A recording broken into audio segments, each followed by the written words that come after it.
ఈ కోర్స్లో బేసికల్లీ మనం 4 మెయిన్ టూల్స్ మీద మాట్లాడుతున్నాం. ఈ 4 మెయిన్ టూల్స్ మీరు కరెక్ట్గా నేర్చుకుంటే, అర్థం చేసుకుంటే, దీని వర్కింగ్ అర్థం చేసుకుంటే, దీని యూస్ కేస్ అర్థం చేసుకుంటే మ్యాక్సిమం ఏవైతే అన్ని వేరే AI టూల్స్ ఉన్నాయో అవి మీరు ఈజీగా ట్యాకిల్ చేస్తారు, ఈజీగా యూస్ చేస్తారు. సో మనం ఇప్పుడు ఏ టూల్స్ గురించి మాట్లాడుతున్నాం? Number 1 ChatGPT, number 2 Claude, number 3 Perplexity and number 4 Gemini. ఈ 4 మెయిన్ టూల్స్ ఏవైతే చాలా మంది యూస్ చేస్తారో ప్రతిదానికి డిఫరెంట్ యూస్ కేసెస్ ఉంటాయి. అండ్ ఈ 4 నేర్చుకుంటే మీరు వేరేవి కూడా యూస్ చేయొచ్చు. ఇప్పుడు మన కోర్స్లో 5 మెయిన్ సిచ్యువేషన్స్ మీద ఈ AI టూల్స్ని ఎలా యూస్ చేయాలో నేర్చుకుంటాం. అండ్ ఈ సిచ్యువేషన్స్తో కాకుండా వేరే ఏ సిచ్యువేషన్ అయినా మీరు యూస్ చేయొచ్చు ఫస్ట్ ఈ 5 నేర్చుకుంటే. సో నెంబర్ 1 ఏంటి?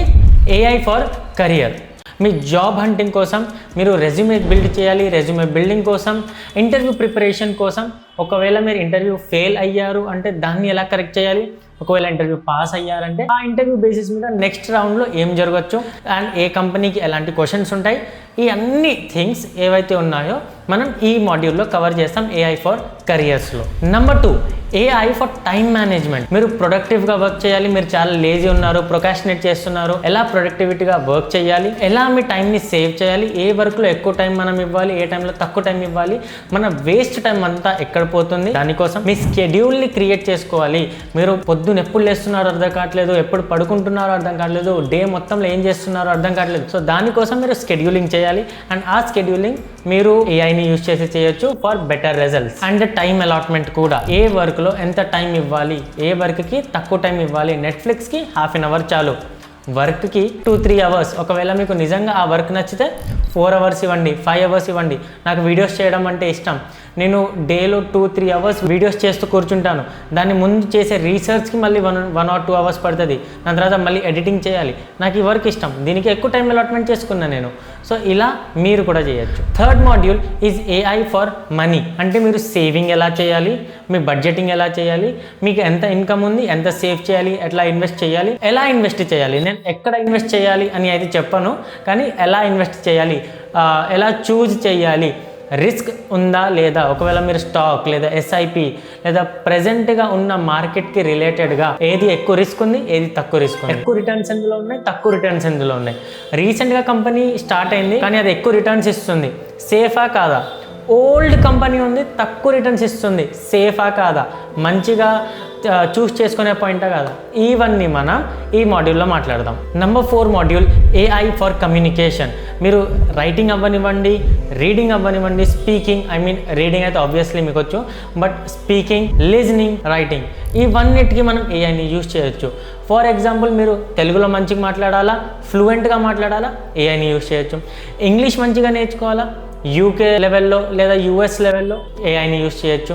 మీరు జర్మన్ లాంగ్వేజ్ నేర్చుకోవాలా, AIని యూజ్ చేయొచ్చు.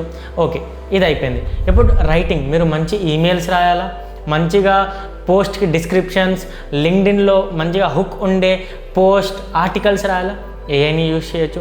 అలానే లిస్నింగ్కి కూడా మీరు AIని యూజ్ చేయొచ్చు. ఆబ్వియస్లీ లిస్నింగ్ అనేది మన ఫిజికల్ పార్ట్, మనం ఫోకస్ పెట్టి వినాలి, బట్ స్టిల్ దానికి కూడా AI మనం యూజ్ చేయొచ్చు. ప్రతిదానికి AIని యూజ్ చేయొచ్చు basically. And 5th module is AI for self improvement. అంటే as a human being, how do we become a good human being, how do we become better versions of ourselves. మనం ఏం తప్పు చేస్తున్నాం, okay, మనం AIని ఎలా train చేయాలంటే, నా గురించి నాకంటే AIకి ఎక్కువ తెలుసు అండ్ నా కోసం ఏది మంచిదో AI మనకు చెప్తుంది. సో అలా మనం AIని ట్రైన్ చేద్దాం మన సెల్ఫ్ ఇంప్రూవ్మెంట్ కోసం. మేబీ అది బుక్స్ అవ్వనివ్వండి, లేదా బయటికి వెళ్ళి ఆడుకోవడం అయినా కానివ్వండి, ఫిజికల్ యాక్టివిటీ కానీ, జిమ్ అయినా కానివ్వండి, లేకపోతే మీ హాబీస్ని ఎలా పర్సీవ్ చేయాలి, దానివల్ల మనకి ఏం బెనిఫిట్ ఉంది ఫ్యూచర్లో. ఇప్పుడు చూడండి, అప్పుడెప్పుడు జోక్స్ చేసేవాళ్ళు నార్మల్గా అయిపోయింది, కానీ ఇప్పుడు స్టాండప్ కామెడీ అనేది ఒక పెద్ద ఫేస్ అయిపోయింది, చాలా లైక్ మిలియనియర్స్ ఉన్నారు అందులో, రైట్? సో అలా మనం మన హాబీస్ని ఎలా చేంజ్ చేయొచ్చు, బేసికల్లీ సెల్ఫ్ ఇంప్రూవ్మెంట్ గురించి యాజ్ అ హ్యూమన్ బీయింగ్స్ మనం దాని గురించి మాట్లాడదాం, how to become better versions of our self అని. సో ఈ వీడియోలో ఇంతే. I'm very excited to see you in the next video. So మీరు వీడియోని లైక్ చేయండి, ఛానల్ని సబ్స్క్రైబ్ చేసి పెట్టుకోండి, బెల్ నోటిఫికేషన్ ఆన్ చేయండి. చాలా స్క్రీన్ రికార్డింగ్స్ ఉన్నాయి, చాలా ఫన్ ఉంది వీడియోస్లో. డైలీ ఒక వీడియో వస్తూనే ఉంటుంది. మీకు ఇంకేమైనా సజెషన్ ఇవ్వాలనుకుంటే కామెంట్ బాక్స్ ఎప్పుడు ఓపెన్ ఉంటుంది, ఏ సజెషన్ అయినా ఇవ్వచ్చు, ఎలాంటి ఫీడ్బ్యాక్ అయినా ఇవ్వచ్చు. నాలో కూడా ఏమైనా తప్పు ఉంటే మీరు చెప్పొచ్చు, I will correct that. I will be more than happy to help you. So next video kaludam. If you don't know me, my name is Mubashir. I will be instructor for you in this course. So Mubashir Coach channel ki subscribe cheyandi. Next video kaludam. Bye bye.